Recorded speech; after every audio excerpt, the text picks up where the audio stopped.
Laisse-moi te poser une question un peu inconfortable. C'était quand, la dernière fois que tu t'es assis face à un problème difficile, sans téléphone, sans IA, sans Google, et que tu as juste réfléchi pour essayer de le résoudre?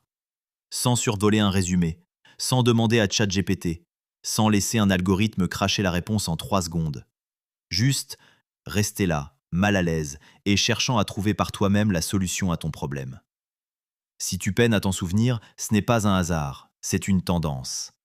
Et aujourd'hui, je veux te parler de pourquoi ça compte bien plus que la plupart des gens ne le réalisent. Parce qu'en ce moment, nous sommes entourés d'outils de réflexion les plus sophistiqués jamais créés. Et pourtant, nous devenons de moins en moins bons penseurs à cause d'eux. Voici à quoi ressemble une matinée ordinaire pour la plupart des gens aujourd'hui. Tu te réveilles, tu ouvres ton assistant IA, tu demandes: qu'est-ce qui s'est passé dans le monde cette nuit? Et en quelques secondes, tu as un résumé propre, parfaitement emballé, de tout ce que tu as besoin de savoir. Aucune friction, aucun effort, aucune réflexion nécessaire. Et ça fait du bien, n'est-ce pas? Ça semble efficace. Tu as gagné 20 minutes. Mais voilà ce qui s'est vraiment passé dans ton cerveau pendant ces 20 minutes que tu as sauté. Quand tu te bats pour trouver une information, quand tu lis des sources contradictoires, quand tu assembles les pièces toi-même, ton cerveau construit quelque chose. Il crée ce que les neuroscientifiques appellent la potentialisation à long terme. En gros, c'est la lutte pour trouver et connecter les informations qui permet de les fixer. La friction est une fonctionnalité, pas un défaut.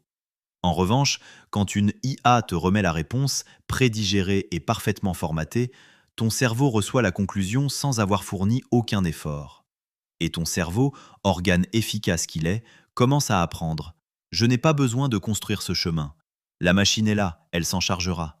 C'est en réalité un piège sans friction. Pense au GPS.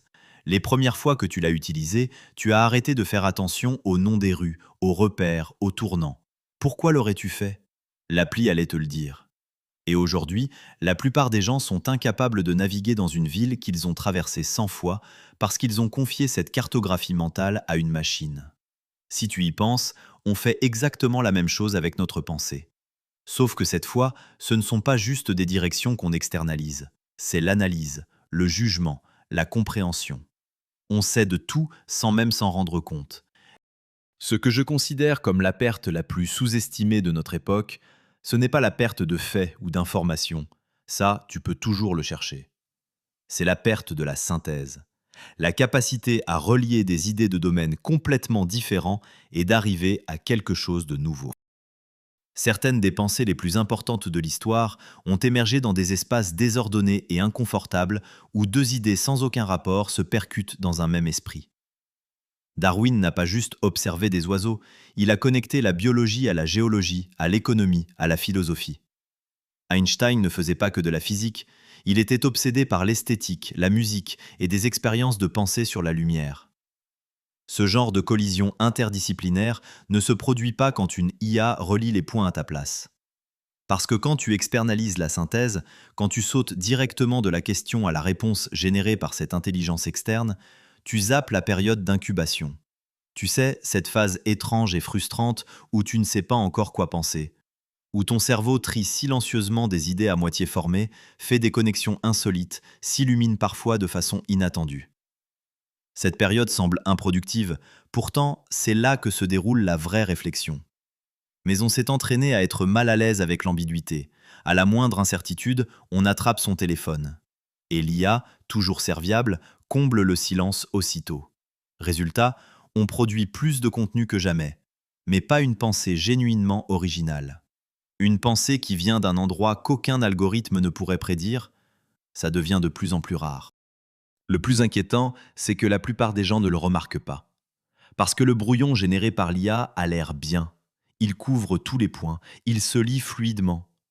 Mais il est construit à partir de patterns statistiques de ce qui a déjà été dit, pas à partir de la friction de ce que toi, tu penses vraiment.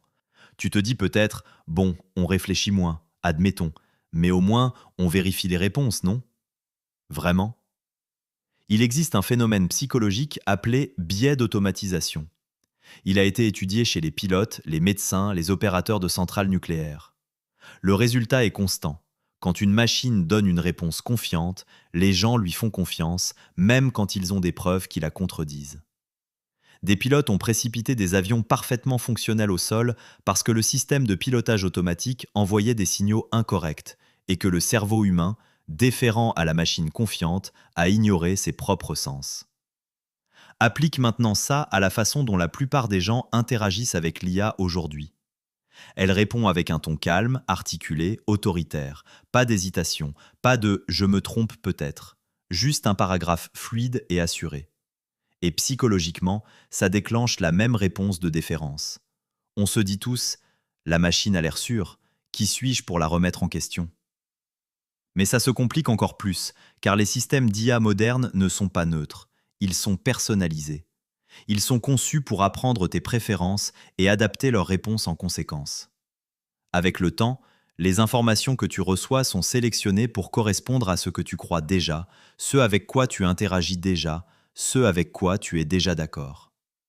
Le résultat, c'est un monde où la dissidence critique commence à sembler inutile, où tu n'as jamais besoin de rencontrer une idée qui te challenge vraiment, parce que le système l'a silencieusement filtrée pour améliorer ton expérience.